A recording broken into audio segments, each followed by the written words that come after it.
that confusion in the consumer as fast as we possibly can. So let's get started with that.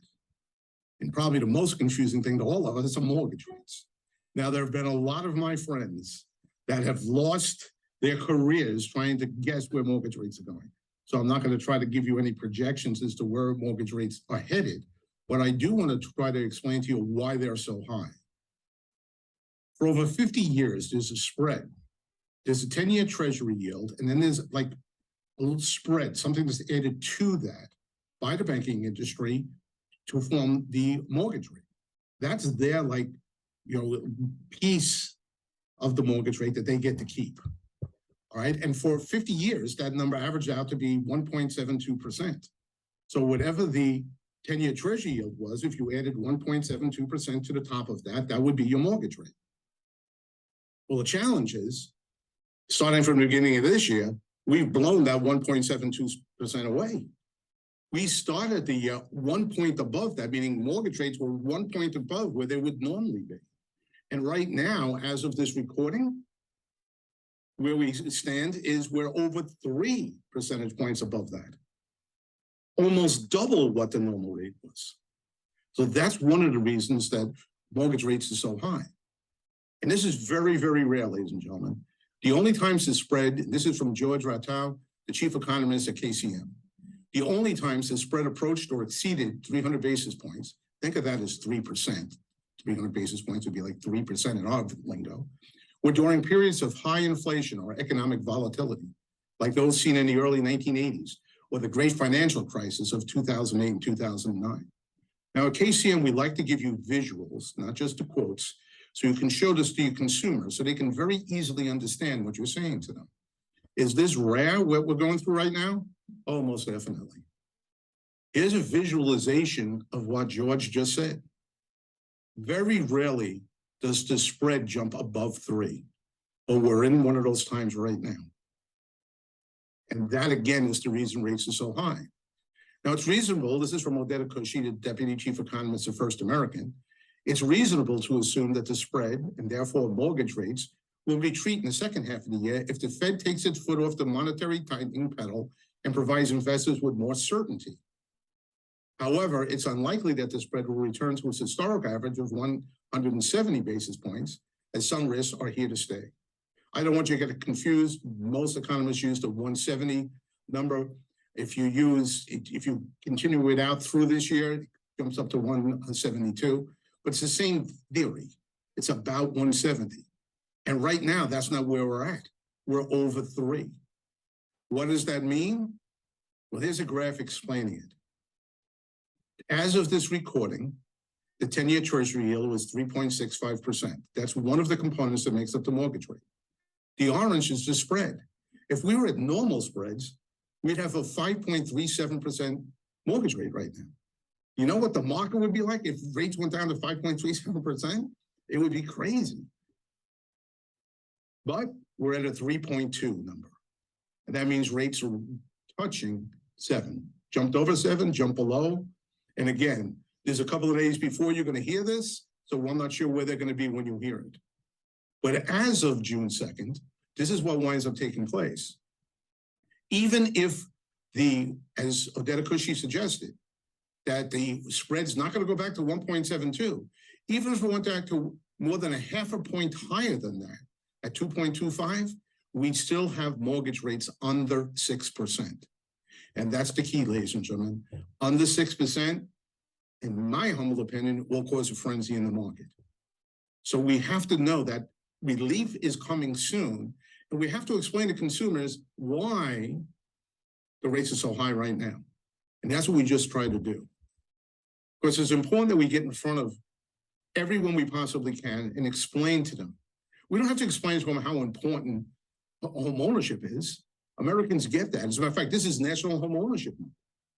And if you want any help with that and putting this on your social media posts or in your emails, please, as a member, you have access to all the new reasons to own images now in your member area. Please use those images. They are unbelievably well done by the team at KCM. Use them as much as you possibly can to promote National Home Ownership Month. The financial benefits of homeownership, let's go over them pretty quickly. Building equity, building family wealth, building generational wealth, control over the expenses. Yeah, buying a house right now is a little more expensive than renting one. Wait 5 years and see what happens. Your mortgage payment will be about the same. Your rent payment definitely won't be. Long-term savings. Every time you pay a mortgage, and my grandfather used to say this to me, he would write mortgage on one little slip of paper, and he would write rent payment on the other. And he would take the mortgage, the one that said mortgage, and he would fold it up and put it in his wallet. He said, every time you make a mortgage payment, you put money in the bank, because you get that money back at the end. And then he would take the rent payment and he would crumble it up and throw it in a waste paper basket. That money you're throwing away. If you want to build your wealth, own a home.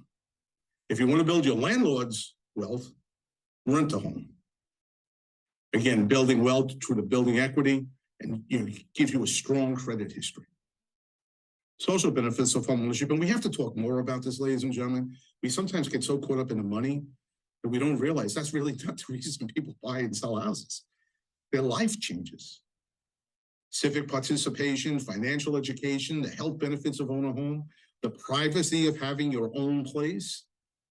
You could do the property improvements. If your son decided he wanted to paint his bedroom black, go for it. If you're in a rental, that ain't gonna happen. And now you could even have a home office. You have that set up. And there's tax benefits of homeownership also. There's the mortgage interest rate deduction, the property tax deduction, the imputed rent, meaning when, we're saving the money that we're not paying on rent. Like people tell me, well, if I didn't have a mortgage payment, I would take all that money and put it into the bank. Well, yeah, would you live in your car? You still have a housing expense. And you're right, the housing expense, if you're renting right now, might be a little bit less than what it is to buy a house at this particular moment in time. But push it out 5 years, push it out 10 years, and let's see. And then, of course, very obviously, ladies and gentlemen, if you stay in your house, equity is unbelievable. Right now, the average equity in the United States is somewhere around $300,000 per house. If someone sells the house right now, they make about $300,000. Now, I'm not sure, because I haven't talked to a lot of landlords lately, but if he sells his house that you're renting, I don't think he gives you any of that money. I think he keeps it. Now, again, homeownership remains the #1 feature of the American dream. Owning a home, and it actually has me a little bit nervous about how people think about homeownership. They think owning a home is more important than being able to retire. They think owning a home is more important as far as the American dream is concerned than a successful career. They think owning a home is more important than a college degree. America is built, the American dream is built on home ownership. And let's not forget that the people we talk to believe that. As a matter of fact, the Midland Consumer Insights report that just came out said 78% of Americans associate home ownership with the American dream. So anyone that's telling you, well, I think that home ownership is not really considered the American dream anymore, they're wrong. Ask them where they got their numbers from. Because almost every survey every survey shows the vast majority of Americans think it. And almost every survey says 3 out of 4 Americans believe it. 65% see homeownership as a means of building intergenerational wealth. Now, what about the young people? The young people, they're a renter society. They want to rent their car. They want to rent this. Well, let's back that up for a second. Where are you getting the numbers from? Because according to this Consumer Insights report, 68% of millennials and Gen Z say investing in real estate is a smart financial decision. And 43% of millennials and Gen Z are considering buying an investment property. Don't let people that have opinions that are not backed up by anything sway your opinion that is backed up by numbers. Show them the numbers and ask them for theirs. Gallup does this every single year. America's opinion of what is the best long-term investment. This has been a rough year for real estate. The mortgage rates are up, mortgage payments are up, but still in 2023, real estate was seen as the best long-term investment. Even better than gold that is skyrocketing right now. because of the recession fears. And ladies and gentlemen, real estate has been voted the best long-term investment for 11 consecutive years. Americans believe in home ownership. What you sell, they want to buy. But, and it's a big but, all the negative headlines that came out last fall, well, we're going to have another housing crash. It's going to be like 2008 all over again. Prices are going to fall 20, 25%. They were all wrong. But the impact of all those statements affected the American consumer. This is going, at the end of December, each of these years, the number of Americans who thought that prices were going to go down over the next 12 months. So these are December readings, going all the way back to 2010, the first year they ever did this reading, or took this survey. And what we could see that in 2010, 2011, as we were still getting through the financial crisis, those numbers jumped up to 18, 17%. Then it came back down and things were okay and things seemed to be fine. Then all of a sudden in 2022, it skyrocketed to 37%, the highest number ever recorded, and almost doubled the next highest number. That's because there was so much negative, there's so many negative headlines last year. Very prominent economists, very prominent global banks were saying the prices were going to fall off the edge of the cliff. But it didn't happen. Yet, these numbers got better as we saw coming into this year. The real estate market didn't crash. The real estate market didn't say, oh my God, it's over. No, the word that everyone seems to be using is, we can't believe how resilient it's been. But ladies and gentlemen, consumers, it's gotten a little bit better. Now only 31% think prices are going to go down in the next 12 months in March. And that number just went up last month. April's the last month we have our numbers for. May numbers aren't out yet.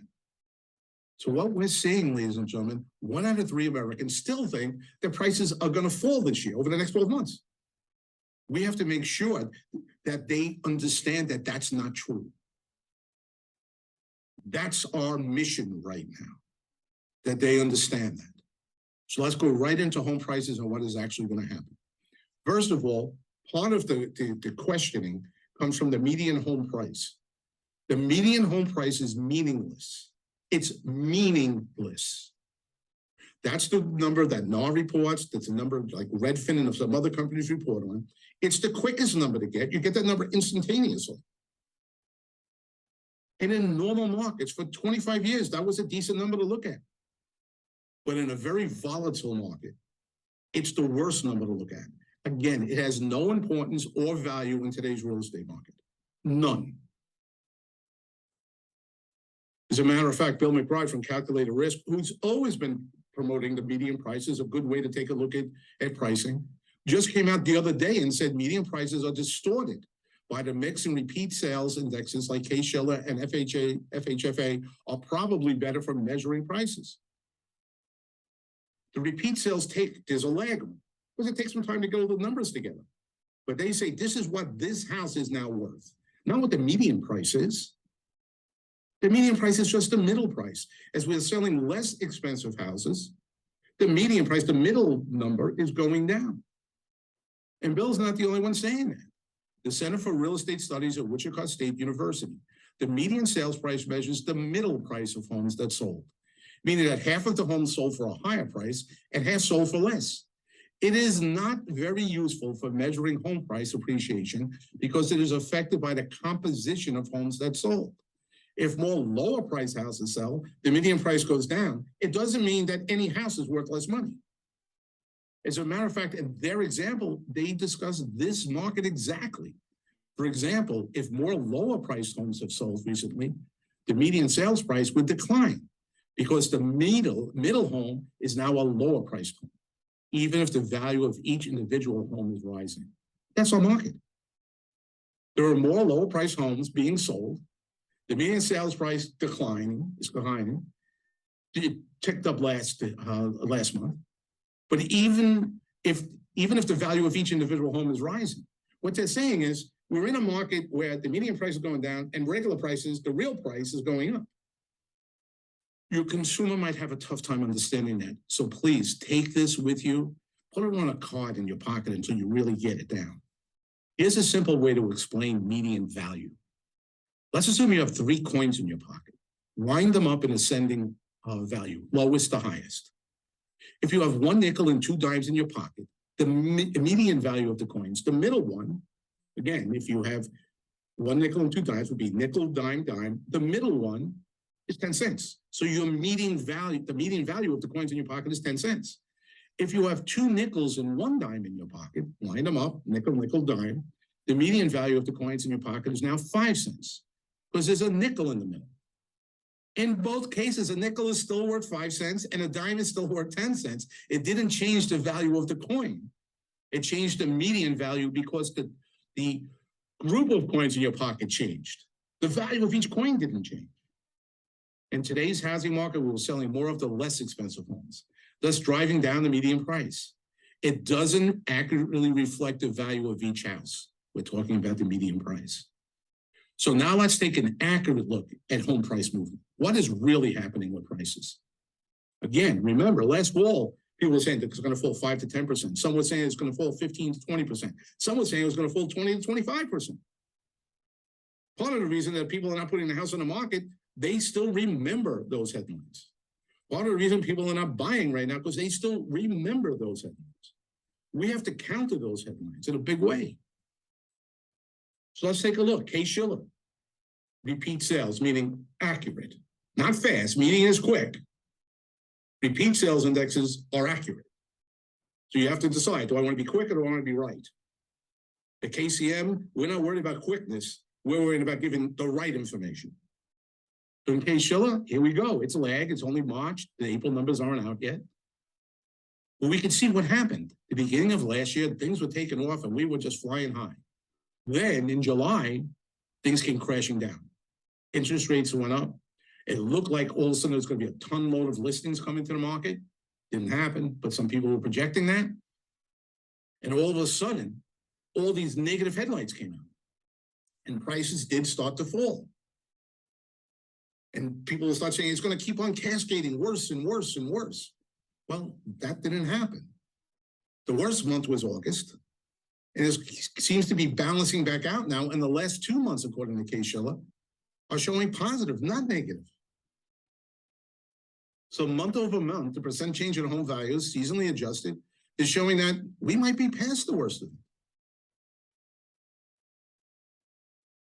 Remember, back in 2008, it took us 6 years, almost 6 years, for prices to come back to a positive. Here we're talking about 6 months. So Case-Shiller says prices are stabilizing. What does the FHFA say? Prices are stabilizing. They look at a slightly different set of data, so the numbers are slightly different, but the overall trend is exactly the same. We had a rough second half of last year, and now we're coming back. Well, what does CoreLogic say? CoreLogic says prices are stabilizing. Same thing, ladies and gentlemen. Same trend. Again, they look at slightly different sets of data, so the numbers aren't exactly the same, but look at the trend. As a matter of fact, let's put all 3 of them together and look at the trends. They're all saying the same thing. The 3 most reputable indexes, home price indexes, are all saying the same thing. We had a great first half of 2022. We had a rough second half, and now we're on our way back. Now, we're not sure that everything's going to be green from this point forward. We'll keep you abreast of that. But that cascading down, that falling off a cliff, that 20, 25%, I can pretty much guarantee you that we're not going to come anywhere near those numbers. We might end this year on a positive. Now, for more support, Zillow, and I know some of you say half the people in this call think that Zillow is the greatest thing since sliced bread, and the other half think it's the devil incarnate. I get that there's a split amongst realtors on that. But there's additional information for people who like Zillow. They see the same thing. Good first half of last year, bad second half, and we're coming back. What does Fannie Mae say? Now, they do it quarterly, not month over month. They do it quarter over quarter. But what do they say? Same thing. Great first half of, great 2021, then a great first half of 2022. Then the second half, we fell off. And the first quarter, we're back up again. Second quarter numbers are not out. So this is pretty interesting. Remember I said back in 2008, it took us almost 6 years for the bars to turn green again. Here, it took 6 months, 2 quarters. Now, this is going to be difficult for me because I know there are people on this call that lost loved ones during the pandemic. So did I. But we have to talk positively from a housing standpoint about those 2 years. But it's difficult for me to talk positively about a time when so many people suffered. So instead of saying pandemic, and the World Health Organization has said that, well, it's over. The Biden administration said pretty much we're cutting off some of the programs because it's pretty much over. And I know there are still people sick and I know there are people still dying. But the American people have pretty much put the pandemic in the rearview mirror. And I don't want to keep on using that word when I'm talking about the good years of real estate. So I've decided to change the word. I've decided to make it the unicorn years. Why? Because it was different. It's my attempt, our KCM's attempt to disconnect the benefits of the strong housing market from the second quarter of 2020 to the second quarter of 2022 from the pain so many experienced during that time. And again, I know there are people in this call that lost loved ones. And again, so did I. That's why we came up with the unicorn years, to make that separation. Now, let's take a look, because people are going to tell you, well, things are off this year. They're not as good as they were. Well, yeah, but what are we comparing them to? Well, in 2022, appreciation dropped to 5%. It was 18% the year. Whoa. You're comparing it to the unicorn years, the 2 greatest years in American real estate history. An anomaly, something that wasn't supposed to happen. For 200 years, we sold real estate. This is a metaphor. We sold real estate riding a horse. And we were fine. We would ride the horse up and down the street and we would sell the houses. And then all of a sudden, something happened that we never thought would happen. We saw a unicorn. And we jumped aboard that unicorn. And for 2 great years, we rode that unicorn. And it was exciting. But one day we got down off the unicorn and went into the bar. And we came out and the unicorn was gone. It galloped away. And the only thing still left, tied to the little stand there, were horses. We're back on horses again.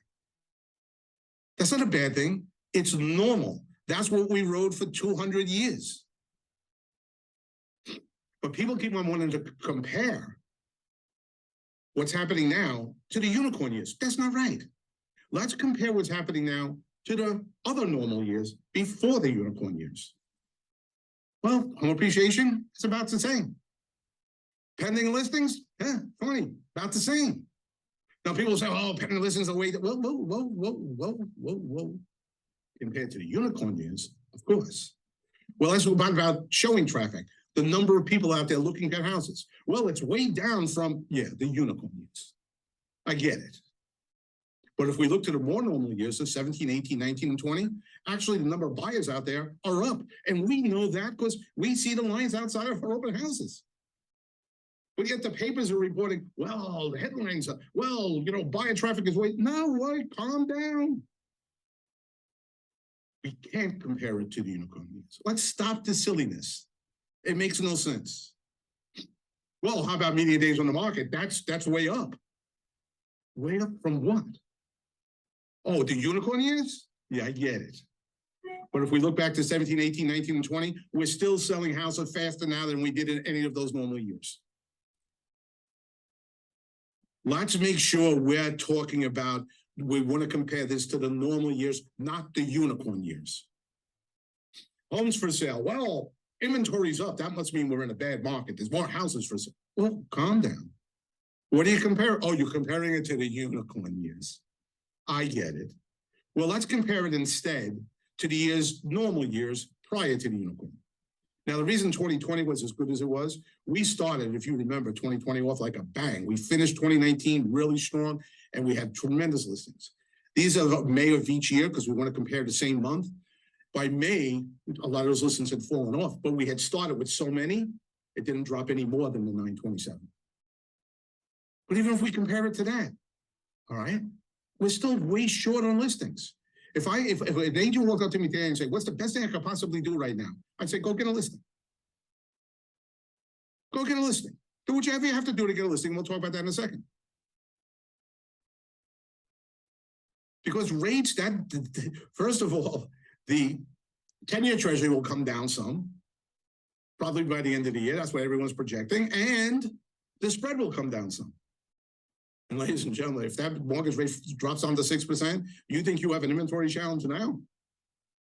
You're going to have people lined up at your open houses around 4 blocks, not 1 block. Well, Steve, there's less listings, but there's also less buyers. So I don't know if that, well, let's look at the ratio then. That's called months inventory. I don't have the May number because that's reported by NARS. This is the April number. Well, you know, the months inventory, the months inventory is up. From when? The unicorn years. You get it? If we go to 17, 18, 19, and 20, they're not up. They're down. We need listings desperately. And again, the realtors on this call already know that. But we have to use these slides. We have to use this information to educate the public because the experts have it all wrong. And I feel bad for them. They're using models that they've used for hundreds of years to judge what's going to happen next. They never had unicorn years to compare with anything to. So their models are good. I'm not going to say garbage, but my vocabulary is limited, and I don't know what's a softer word than garbage, but it would be a synonym. Let's not worry about what the headlines say, except for the fact that consumers are reading them. Let's make sure on our social media, let's make sure on our emails, let's make sure on our blogs, let's make sure on our videos, let's make sure we're putting out the right information, not Pollyanna stuff, accurate stuff. Sometimes I feel like I'm in a tug of war. You know, tug of war, there's 2 sides of the rope. And then there's a red ribbon right in the middle. And then there's a mark on the ground. And the red ribbon starts in the middle, right on the mark. I'm not trying to drag people over to the positive side, to the Pollyanna side. Well, but what I do know is there's 5,000 people on the negative side pulling. I need help on this side, not to drag people over to Pollyanna land, to keep the ribbon in the middle. Because the negatives, the negative headlines are pulling it toward the negative. Need your help. That's what I'm asking. That's why I'm on this month, MMO. We need your help now, today.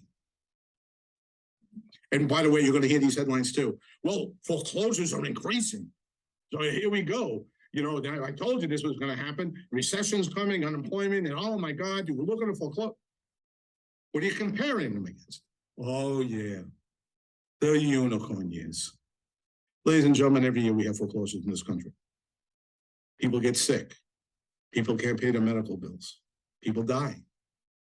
People get divorced. People lose their job. They can't afford to pay their mortgages anymore. We help many of those people before they ever get to foreclosure. But still some foreclosures happen every year.